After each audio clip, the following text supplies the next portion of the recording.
Ano ang ibig ninyang sabihin, Nanay Andring? Nagtatakang napatitig sa anyang matandang babae na tila siya'y may amnesia. Ano hong kasalang sinasabi ninyo? Pag-ulit niya nang hindi sumagot ang matanda at nanatiling nakatitig lang sa kanya. Ninyo ni Sir Andrew, hindi ba ninyo alam? Lalong naguluhan ng dalaga. Ano ang hindi ko alam? Naku pagpaumanhinan ninyo ang sinabi ko. Ang mabuti pa magpahinga ka na muna. Pagkasabi ni Yoy, lumabas ng matandang babae. At naiwan si Alice na nanatiling nakatitig sa pinto. Iniisip ang mga sinabi nito. Nagulat pa siya nang tumunog ang intercom sa silid niya. Dinampot niya ito at sinagot. Ma'am Alice, may tawag sa inyo sa telepono. Gusto ba ninyong ibigay ko ang numero dyan sa silid ninyo?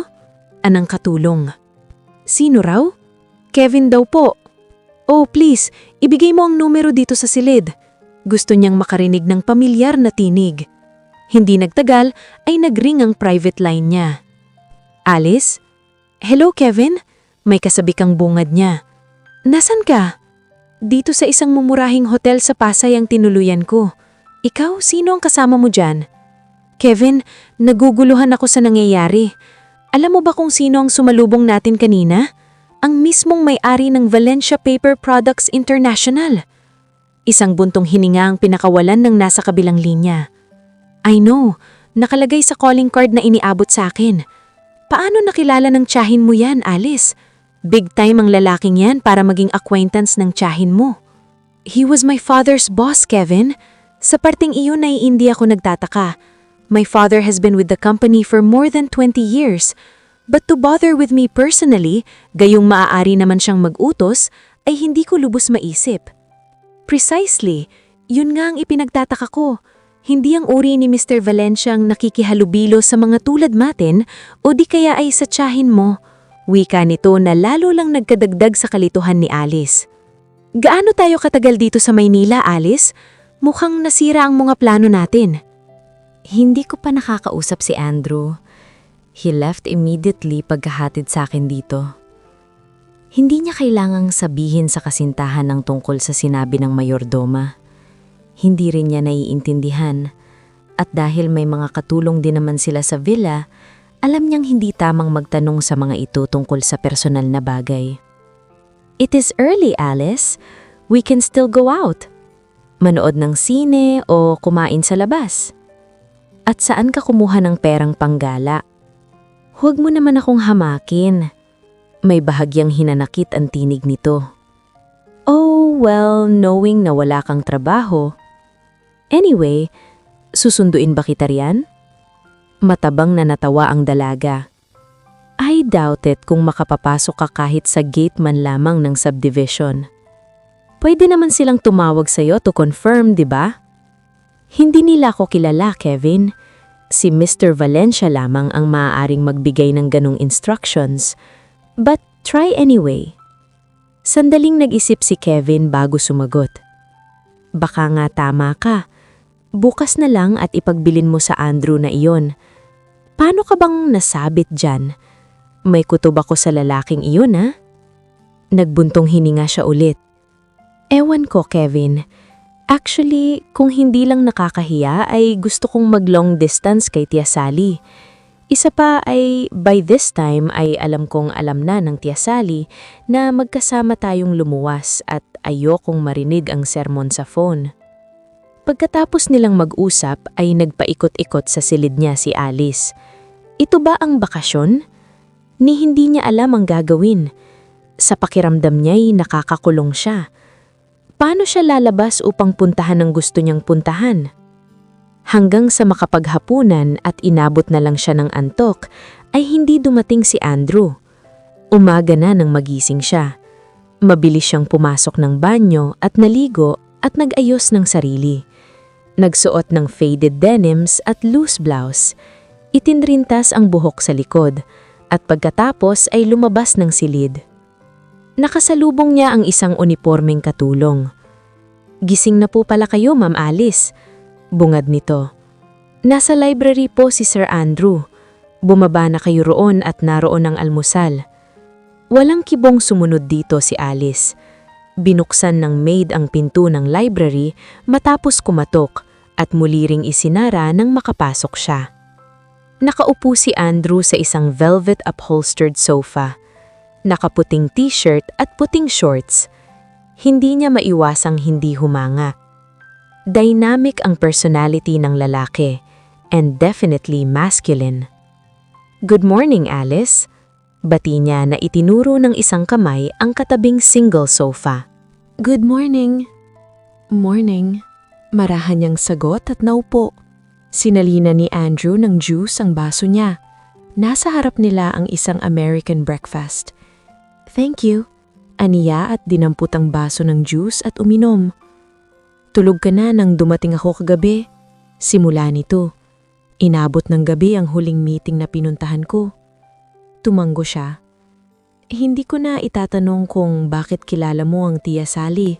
Nag-aalangan niyang sinabi. Alam kong matagal nang nagtrabaho sa kumpanya ninyo si Daddy. I know you will come to that conclusions.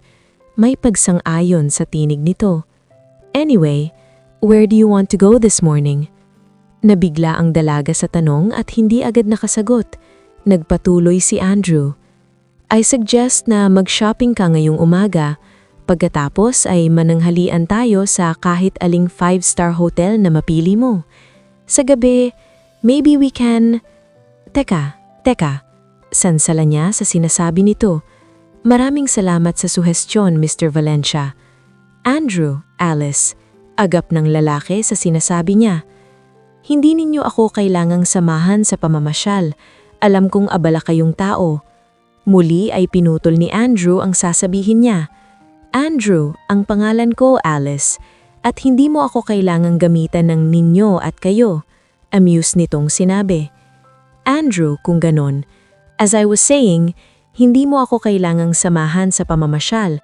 Kung ipapahintulot mo ay susunduin ako ni Kevin ngayong umaga at magkasama kaming mamamasyal.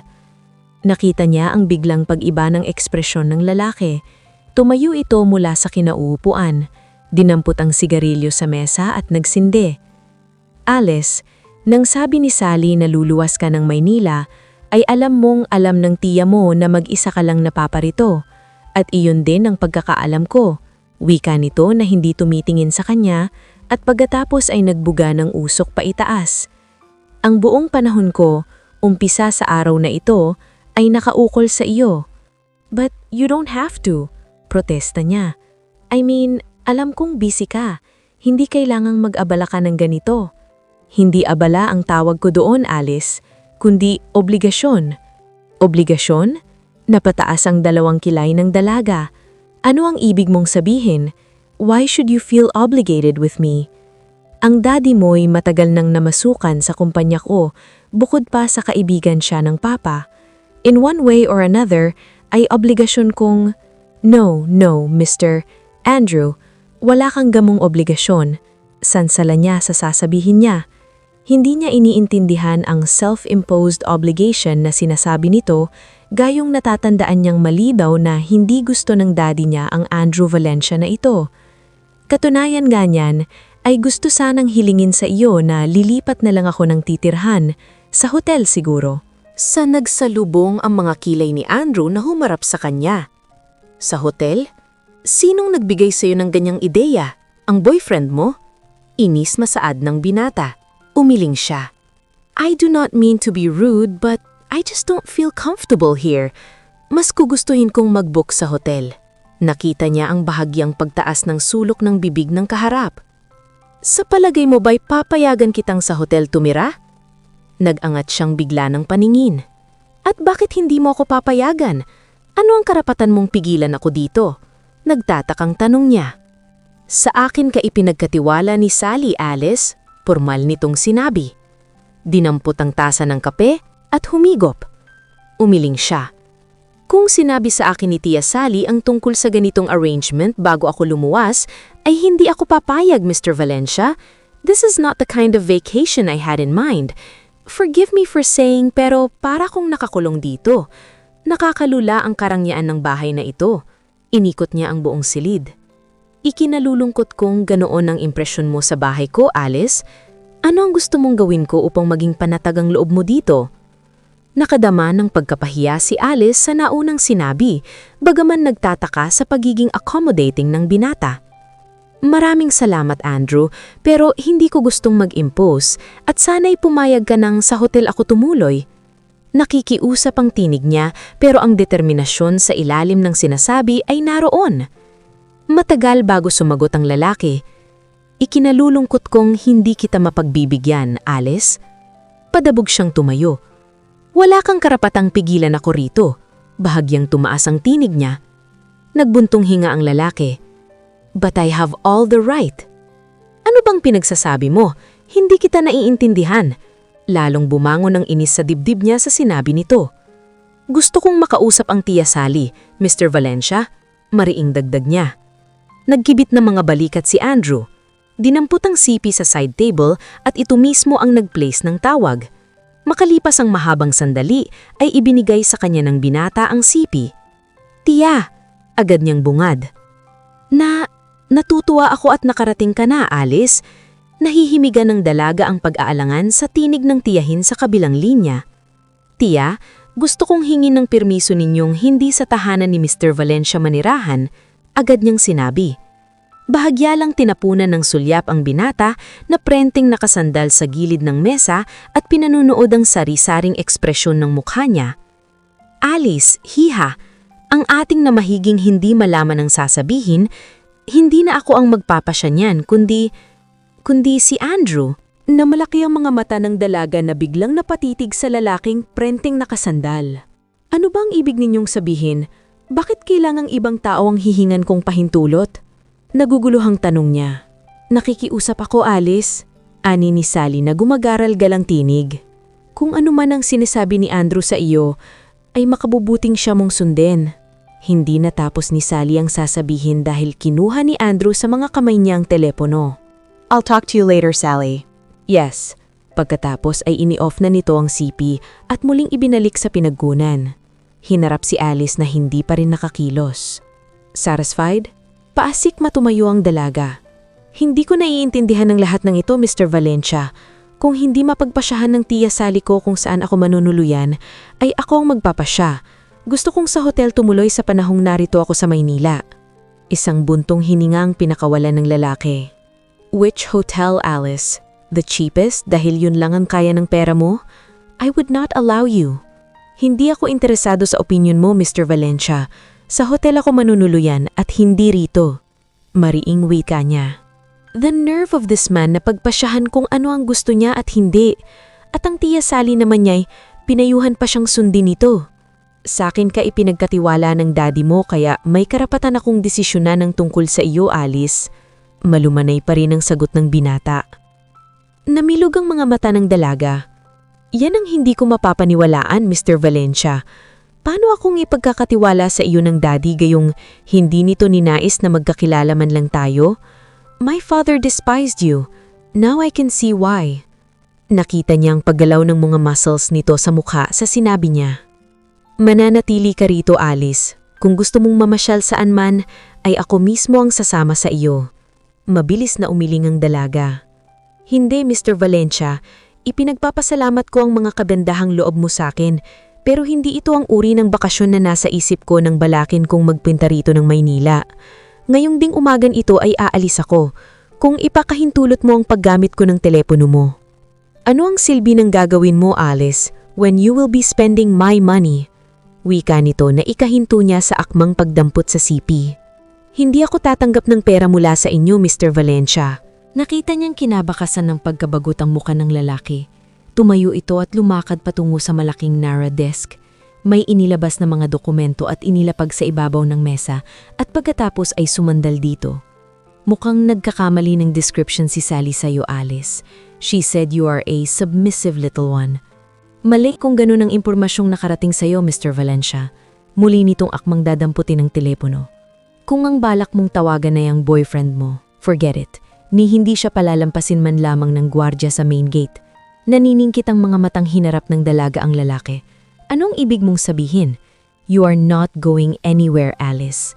Mariing wika nito kasabay ng isang buntong hininga. Babalik na naman ba tayo dyan? Asik niya. Mananatili ka sa tahanang ito dahil iyon ang gusto ko. Nalalaki ang mga mata niya sa tonong ginamit nito.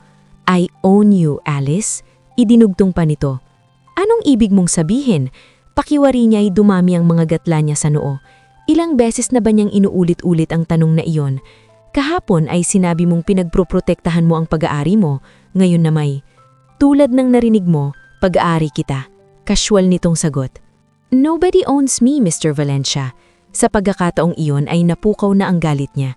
At hindi ko naiintindihan ang mga pinagsasabi mo. Calm down, wika nito na hinawakan siya sa braso.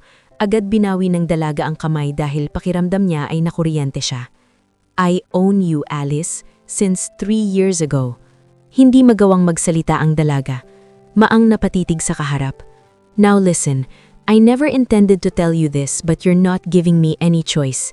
Inaasahan kong susunod ka sa mga sasabihin kasi sa'yo tulad ng sinabi ni Sally, pero mukhang mali nga siguro ang impormasyong tinanggap ko.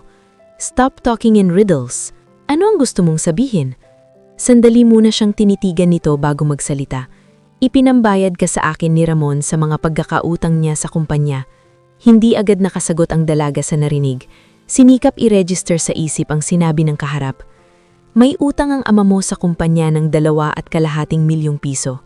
Ikaw ang ipinambayad niya. Seryoso nitong saad. No! Bulalas ni Alice na hindi makapaniwala.